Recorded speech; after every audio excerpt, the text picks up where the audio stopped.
बिस्मिल्लाहिर्रहमानिर्रहीम। आज की इस वीडियो में इंशाल्लाह मैं आपको सिखाऊंगा कि आपने एरियर का सोर्स या चेंज किस तरह बनाना है, उसकी कैलकुलेशन किस तरह होती है। तो हम ये एज्यूम करते हैं कि हमारे पास एक बंदा है जिसका पर्सन नंबर में एज्यूम करता हो ये पर्सन नंबर है, ठीक है, और वो 15 अप्रैल 2019 को अपॉइंट हुआ है, ठीक है। अब किसी भी शख्स को इंक्रीमेंट मिलने के लिए उस साल उसी स्केल में कम से कम 6 महीने की सर्विस दरकार होती है, और वो इंक्रीमेंट 1 दिसंबर को फिर ड्यू हो जाता है हर साल, ठीक है। तो ये शख्स 15 अप्रैल को चूंकि अपॉइंट हुआ है पीएसटी की पोस्ट पे, तो पीएसटी के इनिशियल बेसिक पे जो है वो 2017 के चार्ट के हिसाब से 13,320 है और नए के हिसाब से 19,770 है, ठीक है, 2022 के हिसाब से। तो ये पे तो वो अप्रैल 2019 में ले रहा था, लेकिन दिसंबर में इस पे इंक्रीमेंट अगर इसको मिल जाता तो ये 13,320 की बजाय 14,280 बन जाती। तो जो इसको नहीं मिली तो ये इसका ड्रान है जो इसको मिला है जो बेसिक पे, और ये इसके ड्यू है जो इसका हक था, ठीक है। तो 1 दिसंबर से इसको इंक्रीमेंट मिलना था और 30/11 तक वही पे थी उसकी। तो ये 12 महीने बनता है, 12 महीने इसने 13,320 पे ली है, हालांकि इसका हफ्ता 14,280, तो इसका डिफरेंस 960 बनता है। तो 12 महीने है, तो मंथ्स में मैंने 12 लिखा और यहाँ पे मैं 12 को मल्टीप्लाई करता हूँ डिफरेंस से। आपने ड्यू और ड्रान का डिफरेंस निकालना है और उसको जितने मंथ्स के लिए है उससे मल्टीप्लाई करना है। इस तरह नेक्स्ट ईयर भी इस पे इंक्रीमेंट अगर मिल जाता है तो ये 15,240 बन जाती, लेकिन नहीं मिला तो ये 13,320 पे रह गया। अब डिफरेंस कितना बन गया इन दोनों का, ये 1920 बन गया, ठीक है। ये इसकी पे थी और ये इसको मिली है, तो इसका डिफरेंस ये है। तो 1 दिसंबर 2020 से 30/11/2021 तक ये फिर 1920 का डिफरेंस और ये 12 महीने, तो ये 23,040 बनते। इस तरह फिर दिसंबर 2021 से लेकर 30/6/2022 तक फिर इसको अगर इस पे इंक्रीमेंट मिल जाता तो 16,280 इसकी बेसिक पे बन जाती, लेकिन इसको नहीं मिला तो इसने 13,320 की बेसिक पे ली है। तो इन दोनों का डिफरेंस जो है वो 2880 है और ईच 7 महीने बनते। यहाँ पे हमने क्यों 7 महीने के लिए कैलकुलेट किया, क्योंकि जून 2022 के बाद बेसिक पे रिवाइज हुई है, पे चार्ट 2022 की न्यू स्केल जो है वो आए हैं, तो इसलिए हमने 7 महीने का यहाँ पे कैलकुलेट किया, जो बाकी महीने वो नेक्स्ट इसमें कैलकुलेट किया। तो 7 महीनों के लिए इसने 2880 कर लिया, तो 7 ज़रा 2880 तो 20,000 बनता है, ठीक है।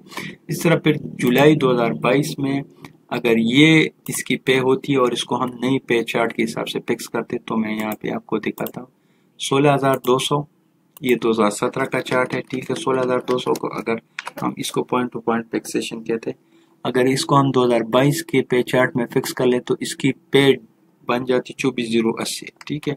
लेकिन 24,080 इसको नहीं मिली, इसको कितनी मिली है 24,080 की 60 की जगह इसको 1970 जो इसकी इनिशियल है 13,320 के हिसाब से वही मिली है। तो इन दोनों का डिफरेंस है 4,290, और ये जुलाई 2022 से लेकर नवंबर 2022 तक इसको यही मिली है। तो ये 5 महीने बनता है और इनका डिफरेंस यही बनता है, तो ये 21,000 का टोटल बन गया। इस तरह फिर दिसंबर में अगर इसको इस बेसिक पे इंक्रीमेंट मिल जाता, इंक्रीमेंट का रेट मैंने आपको बताया 1430 है 2022 के हिसाब से, पहले 960, तो ये 24,060 यहाँ पे बन जाती 25,490, यहाँ पे देख सकते हैं 24,060 के बाद नेक्स्ट स्टेज जो है इंक्रीमेंट के बाद वो 25,490 है, लेकिन इसको पिछले वाले 1970 पे इंक्रीमेंट मिला है, 1430 मिला है लेकिन इस पे मिला है, तो ये 21,200 इसको मिली है बेसिक पे। तो इन दोनों का डिफरेंस 4,290 है, और हम चूंकि दिसंबर 2022 तक की एरियर बना रहे हैं तो ये 1 महीना बनता है, तो ये 4,290 टोटल। तो इन सब को अगर आप एड अप करें तो ये 80,460 बनता है। अब AR 2017, 18, 19 और 21 ये जून 2022 तक थे, उसके बाद ये नई पे स्केल में जम हो गए। तो हमने इसको 17, 18 और 19 को जून 2022 तक बनाना है, और आपको पता होना चाहिए कि ये रनिंग बेसिक पे का 10% होता है। तो वही हिसाब है 1/12/2019 ये वाले सारे हमने दोबारा लिखने हैं, लेकिन यहाँ तक आना है हमने, यहाँ तक ये 3 इधर तक आना है, ठीक है। तो इसका अगर 10% कैलकुलेट करें, अगर इसको तो ये 1428 बनता है, इसका अगर ये बनता है 10% 1524, और इसका बनता है 1620, लेकिन इसको कितना मिला है, इसका 10%, तो ये 1332 है, ठीक है। तो इन दोनों का डिफरेंस भी 96 192 और ये है, और ये भी कितने महीने, 12 महीने, ये भी 12 महीने और ये 7 महीने, क्योंकि जून 2022 के बाद ये ख़त्म हो गया, तो ये 7 महीने है, ठीक है। तो इधर तक हमने इसको कैलकुलेट किया, ठीक है, इधर से लेकर इधर तक, तो ये 12 12 और 7 महीने, ये तकरीबन 31 महीने बनता है। इस तरह यार 18 का भी वही हिसाब है।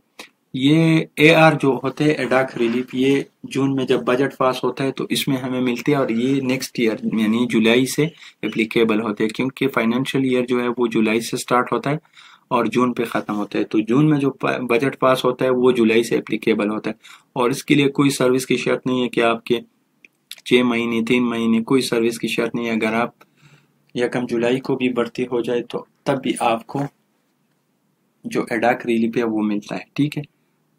तो ये इसका 10% इन बेसिक पे का अगर आप 10% कैलकुलेट करें तो 14,280 का 10% 1428, इसका 1524, इसका 1620 है।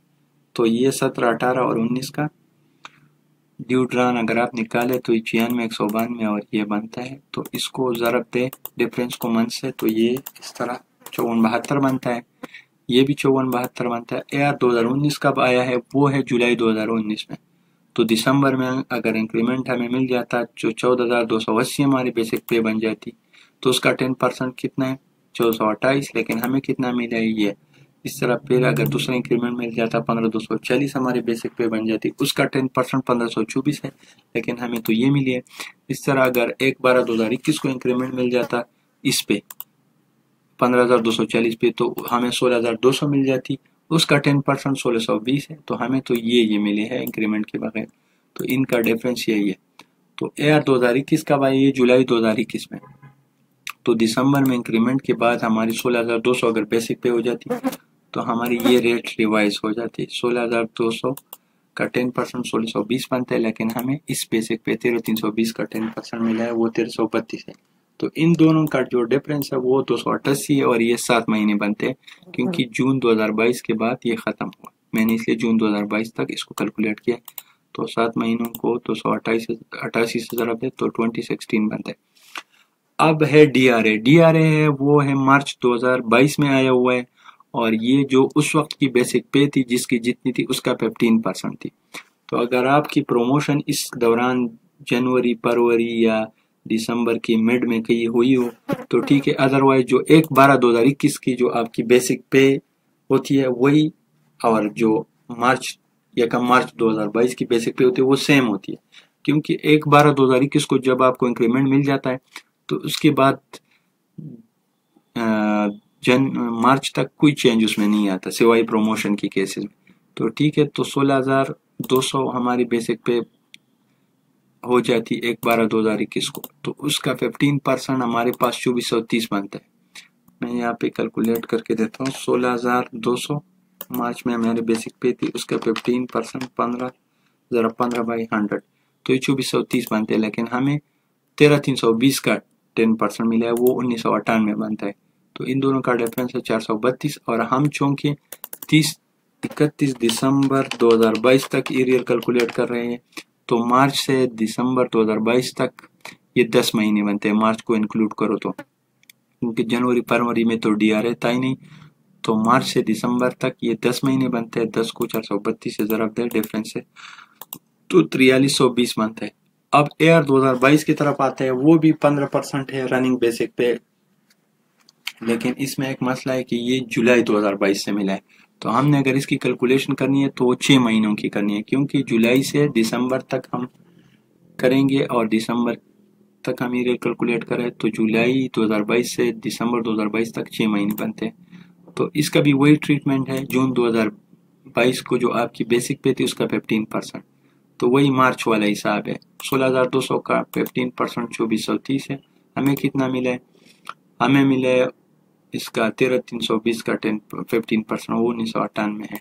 तो इन दोनों का डिफरेंस जो है वो 432 और 6 महीने से ज़रब दे तो ये 2500 बन गया। अब इन सब को ऐड कर दे, ठीक है, किस तरह ऐड करना है, इज इक्वल टू ये AR 22 मल्टी जमा ये DRA जमा AR 21 जमा AR19 जमा AR18 जमा AR17 जमा बेसिक पे। तो ये आप एंटर करें तो 1,05,804 बनती है। तो ये तो कैलकुलेशन थी एरियर की, ठीक है। अब सपोज करें हमारे पास इस पेज पे हमारा सोर्स 2 है और यहाँ पे मैं लिखूंगा एरियर ऑफ बेसिक पे AR17 arrear of AR18 AR19 AR21 DRA सबकी एरियर, ठीक है, और AR22। तब मैं क्या करूंगा, यहाँ पे उस अमाउंट यहाँ पे इज इक्वल टू प्लस, ये सोर्स का पेज है जो मेन पेज है, ठीक है, जिसपे वर्किंग होती है अकाउंट ऑफिस में। तो आपने उस पे लिखना है एरियर ऑफ बेसिक पे, arrear of AR17 arrear of 18 arrear of 19 21 arrear of DRA और एरियर ऑफ 22, ठीक है। इज इक्वल टू प्रेस करना है और जहाँ पे आपने कैलकुलेशन किया है वहाँ पे आके आपने एक एक को अलहदा करना है। बेसिक पे है तो मैं बेसिक पे क्लिक करूंगा तो ये उधर चली जाएगी, इसको लिंक करना कहते हैं, ठीक है। AR17 का वो भी इस तरह, AR17 का ये है, इज इक्वल टू प्रेस करना है सोर्स वाले पेज पे, मेन पेज पे, और जहाँ पे आपने एरियर कैलकुलेट करनी है वहाँ पे जाके एंटर प्रेस करना है। AR18, ठीक है। अब एरियर 19 ये हो गई। AR21, ठीक है। DRA की एरियर तो इज इक्वल टू प्रेस किया और DRA पे क्लिक किया। आखिरी बनता है हमारे पास AR22 का area, is equal to press किया और AR22 में आ गया। तो अब इनको सम करना है, इज इक्वल टू प्रेस करके फिर अल्ट फिर 2 दफा इज इक्वल टू और एंटर करना है। तो 1,05,804 की आपके टोटल एरियर बनते हैं, ठीक है। इसके बाद इससे डिडक्शन होगी। डिडक्शन वही आप दिसंबर से लेकर जहाँ तक आप एरियर क्लेम कर रहे हैं उस बेनोलेंट फंड के, RBDC के और एम्प्लॉइज एजुकेशन फंड के जितने भी हैं उनके रेट्स के हिसाब से जितने मंथ्स बनते हैं आपकी एरियर्स की, मतलब दिसंबर 2019 से दिसंबर 2022 तक उसको मंथली रेट से मल्टीप्लाई करना है और वो आपने यहाँ पे डिडक्शन में लिखने है, ठीक है। तो ये था एरियर कैलकुलेट करने का तरीका। उम्मीद है आपको समझ आ गया होगा।